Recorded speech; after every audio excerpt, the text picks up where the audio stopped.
Warning. DisAllusioned Podcast covers distressing themes such as coercive control, domestic violence, sexual assault, suicide, abuse, and human trafficking. Viewer discretion is advised.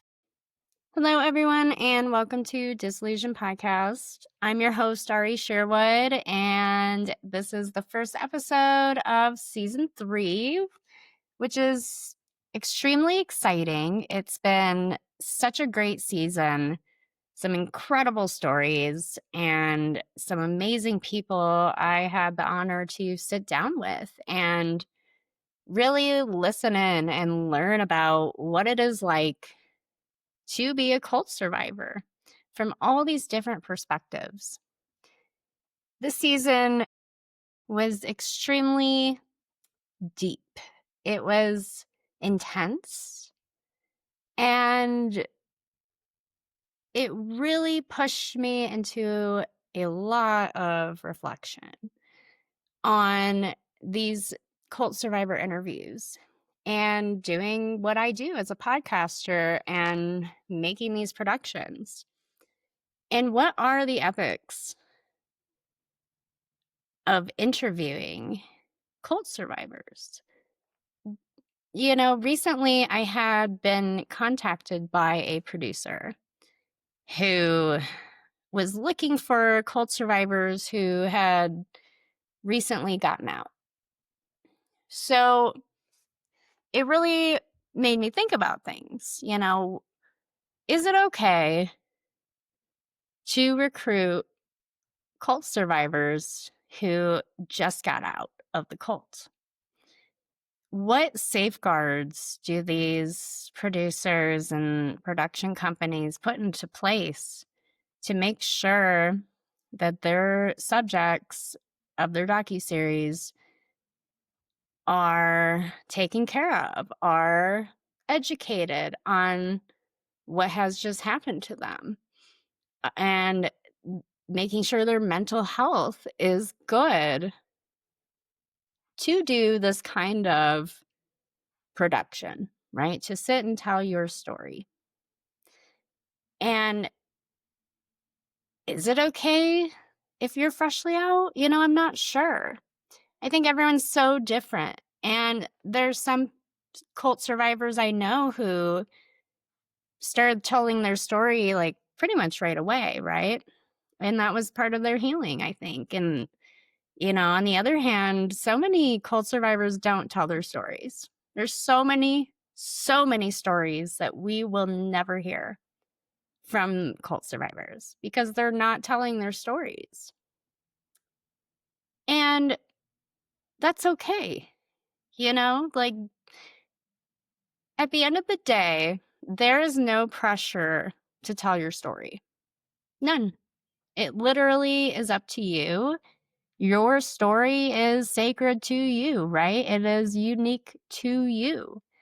And it's up to you what you want to do with that. And, you know, at what point are we as these as producers and podcasters, are we really, you know, taking into consideration the mental health and well-being of our guests on our show? And, you know, reflecting on the questions we ask and how far do you take it, you know, with these individuals. And mind you, this is a very vulnerable community of people. So, you know, it's food for thought for sure. You know, I think being fresh out, you may not even know you might not even know anything about it yet. You know, you might not have even went on that journey of deconstruction and deprogramming and, you know, learning about the group dynamics and learning about, you know, the psychology and how it works and like really what happened to you. I question the ethics of this, you know, to recruit people who are fresh out, who don't know yet, you know, what even happened to them. But it does bring me to this point of there's no pressure to tell your story. None. I leave my door open for you guys to come on at your own free will, right? And I encourage you to make sure that you feel like you are mentally and emotionally, in a good place for that. Yeah, if you want to tell your story. Telling your story is very hard. Can be very emotional, and it can really bring you back to unpleasant memories and old feelings and all those things. So I think it's just so important as survivors, if you're contemplating telling your story and going out into this realm of advocacy, to be mindful about your mental health and where you're at with yourself before doing something like that. There's never any pressure from me. Guests will reach out, want to be on, and then not schedule, and that's cool. It's up to you. I don't care either way. I want you to be at your best. I don't ever want you to feel worse off leaving my show. That's not the objective here. I want to provide a safe space for you to tell your story without judgment. And I think that's what us as cult podcasters should strive for. We should strive to put the survivor first and numbers, down here, because their mental health and well-being is so much more important than, your production. No one's well-being is worth, like it's not worth it. So no pressure. You might have producers hit you up and ask you to come on their show and stuff. Be skeptical, for sure. Be skeptical. Look into the documents, really reflect on if it's something you want to do. If you feel a lot of pressure to do it, don't do it, right? Like, you don't have to do anything that you don't want to do. And us as podcasters and interviewers and producers really need to be mindful about how we approach these things, what, our questions, and really humanizing these people, because what they went through is so real.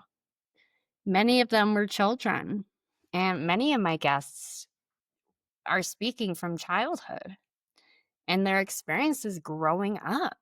It's so interesting too, because the docuseries you see, a lot of them are based on adults, joining in college or whatever. And my God, do we really need some awareness on the number one victim of these cults, and that who are children, right? They are number one victims. They are the most innocent ones. They don't ask to be brought into those situations, many born in, but this season was so interesting because I had 3 interviews in a row with adoptees who were adopted into the cult. And that is a whole other topic for sure. I had no idea that that was such an issue ever. Like, I guess I just wasn't thinking, cults groom children, traffic children, use children for slavery, for labor and things like that. And how many of these children have been failed by the system? Oh my God. It was intense, it was. To hear these stories was absolutely mind-blowing. And to think these are just innocent kids, and they're in the system, they're in the foster care, they're in the adoption. And these cults are just adopting and fostering children and bringing them in to do slave labor, and many sexually abused, many trafficked. And like, what the fuck is that even? What in the actual fuck? So it really hits different to meet them and to hear their voices and their experiences, and to really go in depth on those struggles and how these kinds of issues aren't even really mainstream, right? And not really known and not really talked about as much. And it's like, what the hell are we doing collectively here? Letting these kids be adopted in, or any of it. What are we doing? So it's definitely some really interesting interviews there that I will be releasing later on in the season.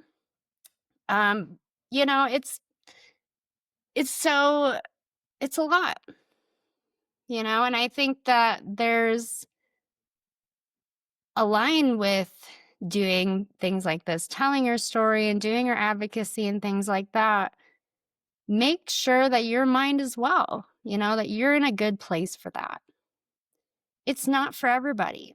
And it's not even necessary in your healing. That's the crazy thing, right? It's not even necessary.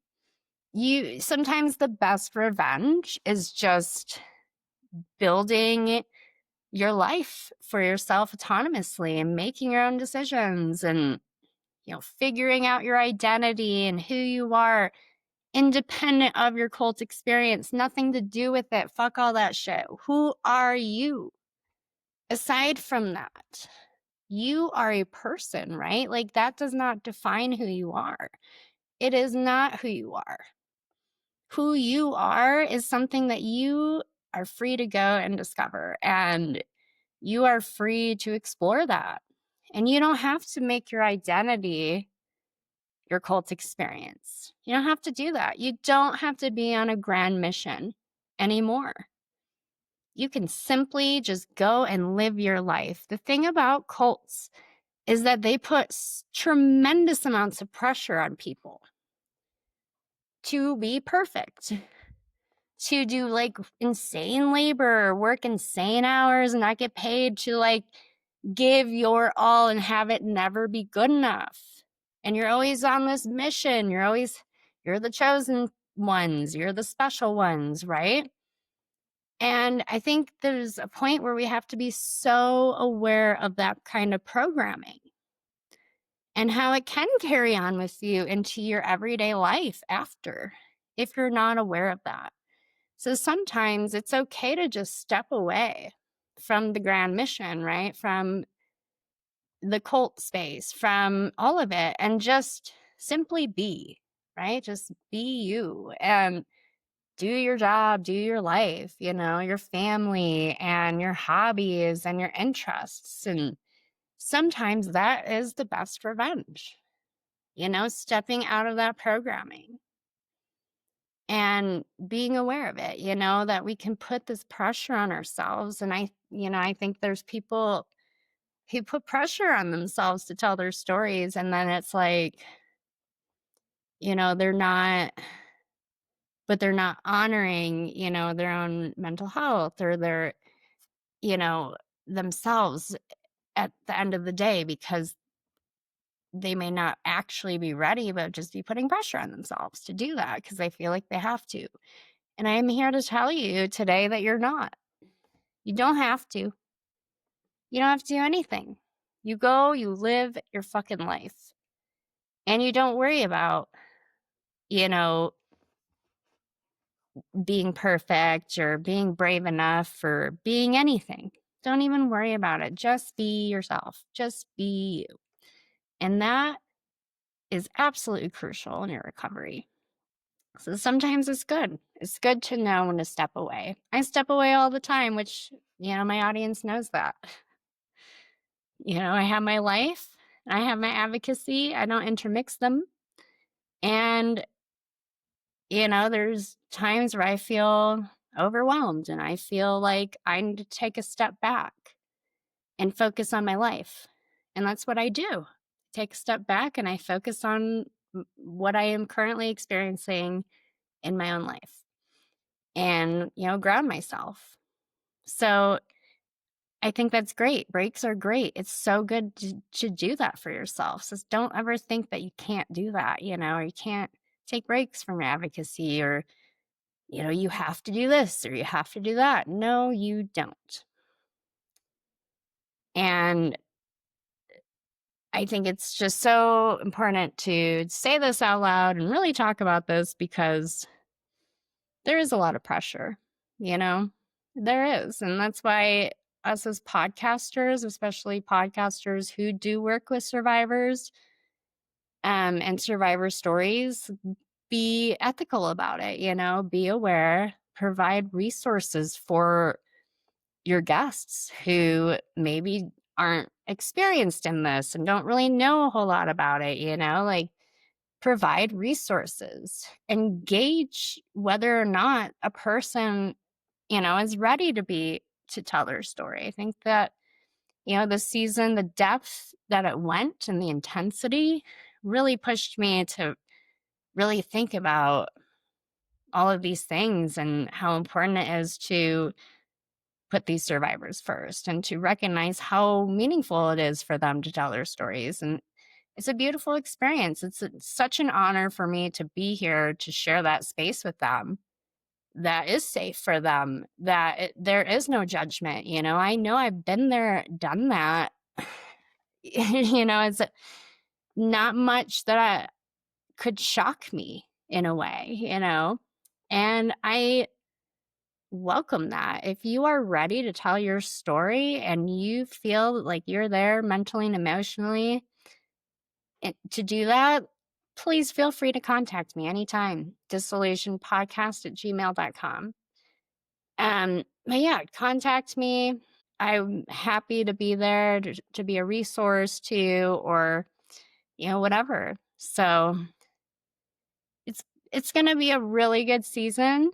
I'm so excited to air all these interviews and to really dive in to the world of being a cult survivor and going through these experiences and coming out the other side. Thank you so much for joining me and for being here for my 3rd season. And yeah, I think it's going to be good. So thank you so much for watching, and I will see you next time.